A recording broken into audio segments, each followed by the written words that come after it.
के भोर और बरखा।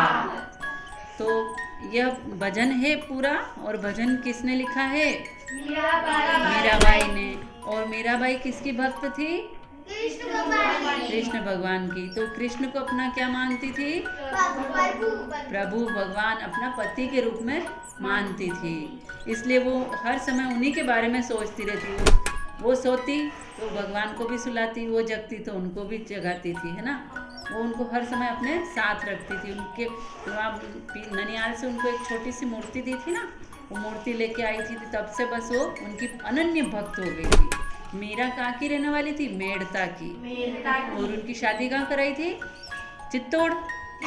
मीरा तो जन्मी मेड़ते परणाई गढ़ चित्तौड़, है ना। ये भजन सुना है तुमने? हाँ हाँ, सोने की मूर्ति भी होती है ना। तो मीरा हमेशा सुबह शाम रात दिन किसको मानती रहती थी? खाली कृष्ण भगवान को। उन्होंने अपने ससुराल में भी सब जनों को भूल गई। वो कौन, सास ससुर पति कोई उनको पसंद नहीं आते थे। उनको खाली कृष्ण भगवान अच्छे लगते थे। दिन रात उनकी भक्ति में डूबी रहती थी, और वो चाहती थी कि मुझे कोई परेशान नहीं करे। लेकिन फिर क्या हुआ कि एक दिन उनके पति की मृत्यु हो गई। तो उनका जो देवर था विक्रम सिंह, वो भी बहुत खराब था।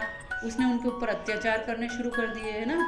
तो क्या हुआ कि वो ऐसे अत्याचारों से तंग आके और वो वहाँ से जाने लगी। तो उसके ननंद ने, सास ने, सब ने समझाया कि यहीं रहो तुम। तो फिर भी उसका देवर नहीं माना, और फिर क्या किया, एक कटोरे में दूध की जगह पे जहर मिला दिया उसमें, और कहा कि इस मीरा को दे दो। जो मीरा तो हमेशा भगवान कृष्ण के भोग लगा के फिर खाती पीती थी। तो उसने भगवान कृष्ण के भोग लगाया। भगवान कृष्ण ने तो क्या किया, उसको अमृत बना दिया, है ना। उसको जहर सारा खुद पी गए। हाँ, और वो फिर प्याला वो पी गई, तो वो तो मरी नहीं। तो उसको विक्रम सिंह को इतना आश्चर्य हुआ कि ये कैसे नहीं मरी, इसको मारने के और तरीके।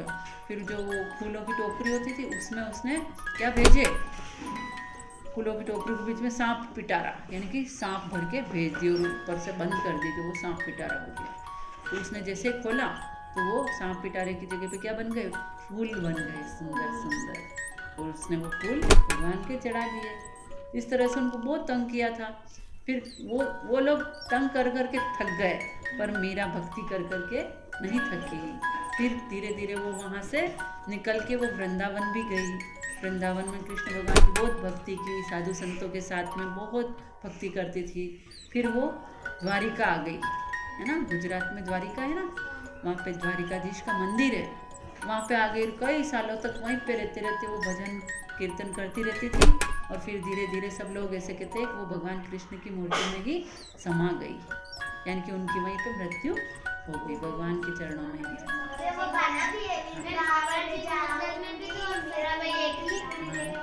तो क्या है कि ऐसे मतलब मीरा थी, जब वो भगवान को मनाती थी ना, तो वो हर चीज भजन गा गा के मनाती थी। और वो भजन वो खुद लिखती थी, हर भजन उनका लिखा हुआ ही गाती थी वो। अब ये जो अपन पढ़ेंगे भोर और बरखा, है ना, ये दिखता कैसा कविता जैसा, कविता नहीं है, गीत है। ये उन्होंने लिखा है अपने कृष्ण भगवान को जगाने के लिए। तो देखो वो क्या कहती है, जागो बंसी वारे ललना, जागो मोरे प्यारे, यानी कि हे बंशी वाले नटखट कृष्ण कन्हैया, आप कब तक सोए रहोगे। हे ललना जागो, जल्दी से आप जगो। रजनी बीती भोर भयो है, रजनी बीती भोर भयो है, घर घर खुले किवारे, जागो मोरे प्यारे। यानी कि रजनी बीती, यानी कि रात बीत गई है। रजनी मतलब रात, रात्रि बीत चुकी है। अब तो सुबह हो गई, भोर यानी सुबह हो गई है। और अब तो देखो बाहर सब के दरवाजे खुल गए, घर घर खुले किवारे, यानी कि दरवाजे खुल चुके हैं, यानी सब लोग जग गए हैं और अपना अपना काम कर रहे हैं। इसलिए आप भी जागो। गोपी दही मथत है, गोपी दही मथत, सुनियत है कंगना के जनकारे, जागो मोहन प्यारे। यानी कि सब जने जल्दी उठ गए हैं और अपने अपने काम में लग गए हैं। गोपी क्या कर रही है? दही को मथ रही है, यानी कि दही को मथ मथ के वो क्या बना रही है? छाछ बना रही है और उससे मक्खन निकाल रही है, घी बना रही है ना। सुनियत है कंगना के जनकारे, वो इस तरह से मथ रही है कि उसके आपस में कंगना बज रहे हैं और कंगने की एक लय और ताल में आवाज आ रही है उसके इस तरह से दही मथने से। देखो देखो मोहन, उठो तुम जागो और देखो। उठो लाल जी भोर भयो है, सुर नर ठाडे द्वारे, जागो मोरे प्यारे। यानी कि उठो लाल जी, हे कृष्ण कन्हैया लाल उठो, अपने द्वार पे देखो सुर और नर, यानी सुर मतलब देवता आए हैं और नर यानी कि सब लोग आए हैं आपको देखने के लिए। जागो उठो, आपके दर्शन करना चाहते हैं। मंदिर पे लोग घंटियां बजा रहे जा जाके और आप उठ ही नहीं रहे हो। सब लोग तो दरवाजे पे खड़े बाहर। उठो उठो फटाफट से, फिर उनको कैसे आप देखोगे, है ना। वो जो सुलाते ना पंडित जी, वो जल्दी से उठ के उनको जगह भी देते हैं वापस। वो क्यों? अब सांवरिया जी में जो मंदिर है उसमें वो भगवान यूं के यूं खड़े ही रहते हैं ऐसे, है ना। तो आप लोग सोचते होगे कि वो सोते कहाँ हैं, है ना। लेकिन उनको क्या भावना से सुलाते हैं कि भगवान आप सो जाइए, तो उनके आगे पर्दा डाल देते हैं। वो पर्दे के पीछे बस ऐसे खड़े खड़े नींद लेते हैं, आँख बंद कर देते हैं। करते हो, अपन थोड़ी देखते, अपन तो अपने घर आ जाते हैं वापस। फिर वापस सुबह में जाके वो पंडित जी होते हैं, वो उनको ऐसे ताली बजा के जागो मोहन ऐसे ही भजन गा के और उनको जगाते हैं, वो जग जाते हैं ऐसे। हाँ, फिर पूरे दिन वो अपने को देखते रहते हैं, कौन क्या कर रहा है। वो बोली वहाँ है सावरिया सेठ, लेकिन यहाँ भी अपने को देख रहे कि कौन पढ़ रहा है कि नहीं पढ़ रहा है, कौन शैतानी कर रहा है, कौन चुगली कर रहा है, कौन लड़ाई कर रहा है, कौन नहीं पढ़ रहा है, कौन मम्मी पापा को गाली दे रहा है ना, कौन गलत चीज़ें खा रहा है पी रहा है ना। वो सब वहाँ से देख रहा है। बोली मैं मेरे घर में चली जाऊँ तो भी मेरे हर काम को वो देख रहे। मैं बोली किसी कमरे में 7 कमरों में मैं बंद हो जाऊँ तो भी वो मेरे को देख रहे। खिड़कियाँ वगैरह सब बंद करके मैं अकेले अंदर जाके अलमारी में बैठ जाऊँ तो भी वो मेरे काम देख रहे। उनकी आंखें इतना बढ़िया शानदार है, उनकी आंखें कि कोई चश्मा ऐसा कौन सा चश्मा लगाया उन्होंने जो उनको सब दिखाई दे रहा है ना। तो वो तो भाई भगवान है, इसीलिए तो उनको भगवान कहते, वरना अपन क्यों पूजते। वो इतना कुछ कर पाते, दूर से देख पाते, तभी तो अपन उनको पूज रहे। आज अपने को तो बस ये दरवाजा लगा दो तो बाहर का कुछ नहीं दिखेगा, है ना, और उनको तो सब आर पार दिखता है। ग्वाल बाल सब करत कुलाहल, ग्वाल बाल सब करत कुलाहल, जय जय शब्द उचारे, जागो मोरे प्यारे। तो जो बाहर ग्वाल वाल कौन है यहाँ पे? जो उनके मित्र हैं, है ना, ग्वाले हैं, जो रोज उनके साथ गैया चराने के लिए जाते हैं। वो भी देखो बाहर आवाजें कर रहे हैं, कोलाहल कर रहे हैं कि कान्हा आ जाओ आ जाओ, जल्दी से उठ के आ जाओ, अपन चलते गैया चराते हैं। और जय श्री कृष्णा जय श्री कृष्णा जय कान्हा की ऐसे ऐसे उच्चारण कर रहे, जोर जोर से शब्द को उच्चार रहे हैं तुम्हारे, और तुम जो सो रहे हो, उठ ही नहीं रहे हो।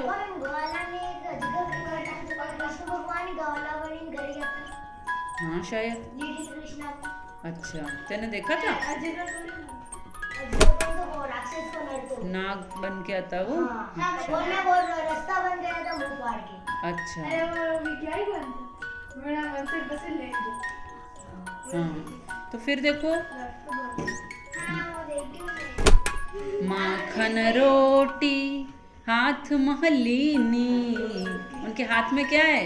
माखन रोटी। हाँ, माखन रोटी हाथ महलीनी, गौवन के रखवारे, जागो मोरे प्यारे। यानी कि जो वो ग्वाल बाल बाहर आए ना, वो क्या लेके आए और हाथ में माखन भी है, रोटी भी है, और वो गैया के रखवाले यानी कि उनको चराने वाले, उनके साथ रहने वाले, हे कृष्ण तुम उठो, तुम्हारे लिए वो माखन और सब लेके खड़े हैं, जल्दी से अब उठ जाओ, चलो तुम्हें काम करना है, कितनी देर सोओगे। मीरा के प्रभु गिरधर नागर, मीरा के प्रभु गिरधर नागर, शरण आया को तारे, जागो मोरे प्यारे। यानी कि जो हे कृष्णा, तुम्हारे देखो जो द्वार पे आए हैं, कोई ग्वाले बन के आए, कोई ऋषि मुनि बन के आए, कोई देवता बन के आए हैं ना, उन सबको आप तारो, वो तरने के लिए आए हैं। आप उनका वो इस जीवन से उनको मुक्ति देके उनको मोक्ष प्रदान करो। वो सब पता है, ग्वाले और जितने भी थे वो जो जिन्होंने उनके साथ बचपन बिताया था, है ना, वो सब है ना, गोपियाँ बनी जो, पेड़ पौधे बने जो, गायें बनी जो, ये सब बहुत बड़े बड़े ऋषि मुनि थे पूर्व जन्म के। हाँ, वो कोई पेड़ और ऐसे गोपियाँ नहीं थे। उन्होंने पिछले जन्म में कृष्ण भगवान से कहा था कि आप जब कृष्ण भगवान का रूप धर के अवतार लेके धरती पे आओगे तब हम क्या बनेंगे, हमें तो आपके साथ रहना है, हमें भी तो कुछ न कुछ दो अवसर जो हम आपके साथ रह सके। तो कोई तो गायें बनी, कोई पेड़ बने, हाँ, कोई नदी बनी, कोई पहाड़ बना, और कोई बंसी बना है, कोई क्या बना, कोई क्या बना, कोई क्या बना, मतलब सब चीज़ें जो उनके आसपास थी वो सब ऋषि मुनि थे, जो उनके प्रताप से भगवान ने प्रसन्न होकर उनको आशीर्वाद दिया था, पर्वत भी। तो इस तरह से उनका सबका उद्धार हुआ। तो कृष्ण भगवान ऐसे ही हैं, जिन्होंने जैसी मनोकामना होती है उसकी वो पूरी करते हैं। ठीक है, अब देखो दूसरा पद है, वो भी मीराबाई कैसे। अब वो जब सावन का मौसम आता है ना, सावन का मौसम कब आता है, जब बारिश, गर्मी होती है बहुत, तुम्हारी गर्मी की छुट्टियां पड़ती है ना, उसके बाद जब बारिश का मौसम आता है उसी को कहते हैं सावन, है ना। अपने 12 महीने होते हैं हिंदी के, उनमें से सावन भी एक महीना होता है ना, जो उस सावन की बात कर रही है। बरस बदरिया सावन की, बरस बदरिया सावन की, सावन की मन भावन की, सावन की मन भावन की, सावन में उमग्यो मेरो मनवा, सावन में उमग्यो मेरो मनवा, भनक सुनी हरि आवन की, भनक सुनी हरि आवन की, सावन की मन भावन की, उमड़ घुमड़ चहुदिस से आया, उमड़ घुमड़ चहुदिस से आया, दामिन दम के जर लावन की, सावन की मन भावन की, सावन की मन भावन की, नन्ही नन्ही बूंदन में हाँ बरसे, नन्ही नन्ही बूंदन में हाँ बरसे, शीतल पवन सुहावन की, सावन भावन की, सावन की मन भावन की, मीरा के प्रभु गिरधर नागर, मीरा के प्रभु गिरधर नागर, आनंद मंगल गावन की, आनंद मंगल गावन की, सावन की मन भावन की, सावन की मन भावन की, बरस बदरिया सावन की। देखो अब यहाँ पे मौसम आ गया सावन का, है ना, और सावन में क्या होता है, बारिश होती है ना, टप टप टप टप तर तर तर तर सब तरफ बारिश होती है। तो जैसे बारिश होती है, अब मीरा का मन बहुत व्याकुल होता है, उनको कृष्ण भगवान की बहुत याद आती है कि हे कृष्ण तुम आते क्यों नहीं हो मुझे, वो उनको क्योंकि अपना पति मानती थी, है ना, पति मानती थी। कोई अपने पति से कैसे दूर रह सकता था? कोई अपने पति से कैसे दूर रह सकता है ना? तो मीरा भी अपने पति से दूर नहीं रह सकती थी।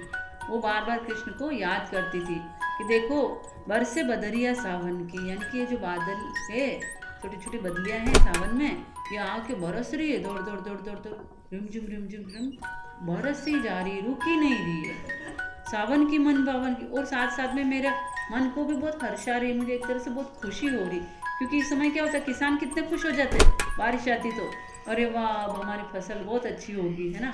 ऐसे मेरा मन भी बहुत खुश हो रहा है ना। सावन में उमग्यो मेरो मनवा, यानी कि इस सावन में मेरा मन इतना खुश हो गया, उम गया है, मतलब बहुत ज़्यादा व्याकुल हो गया है आपको पाने के लिए कि आप आइस जाओ। बहुत दिन हो गए, मैं रोज़ बुलाती हूँ, इंतज़ार करती हूँ, लेकिन आप नहीं आते हो। अब आइस जाओ, मेरा मन बहुत उदास हो रहा है, अब जल्दी से आ जाओ। बनक सुनी हरि आवन की, मेरा मन इसलिए उड़ता उड़ता फिर रहा है कि इधर से आ रहे कृष्ण, उधर से आ रहे। ऐसा क्यों हो रहा है? क्योंकि मेरे मन ने सुन लिया कि आप आ रहे हो।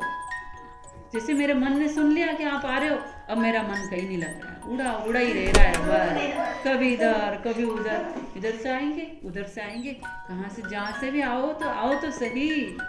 इसलिए वो बहुत पगला रही है अपने अंदर ही अंदर से, उसका मन स्थिर नहीं हो पा रहा है। उमड़ घुमड़ चहु दिश से आया, और बादल उधर से भी आए, उमड़ उमड़ कर रहे हैं, इधर से भी उमड़ घुमड़ कर रहे हैं, काली काली घटाएं छा रही है, दौड़ दौड़ दौड़ बारिश गिर रही है। दामिनी दमके जर लावन की, और दामिनी यानी कि बिजली, बिजली देख लो जोर जोर से क्या कर रही है, चमक रही है और हमें सबको डरा रही है। इधर तो मेघ बरस रहे हैं, इधर बीच बीच में बिजली आके डरा रही है। नन्ही नन्ही बूंदन मेहा बरसे, और देखो जो बारिश की जो बूंदे वो कैसी होती है, छोटी छोटी सी होती है, छोटी छोटी टप टप टप टप टप टप टप टप टप टप टप टप ऐसे बरसती रहती है। शीतल पवन, हाँ शीतल पवन सुहावन की, और साथ में हवाएं चल रही है, तो उन बूंदों को वो अपने साथ साथ ला रही है, ले जा रही है। ऐसा लग रहा है कि हा कितना ठंडा ठंडा फुहारों का मौसम हो गया है ना। फुहार नहीं आती है, वो हवा के साथ जब इधर से उधर चली जाती है तो कितना अच्छा लगता है अपने को। तो मीरा के प्रभु गिरधर नागर, हे प्रभु आप मीरा के हो, मेरे ही गिरधर हो, मेरे ही नागर हो, आनंद मंगल गावन की।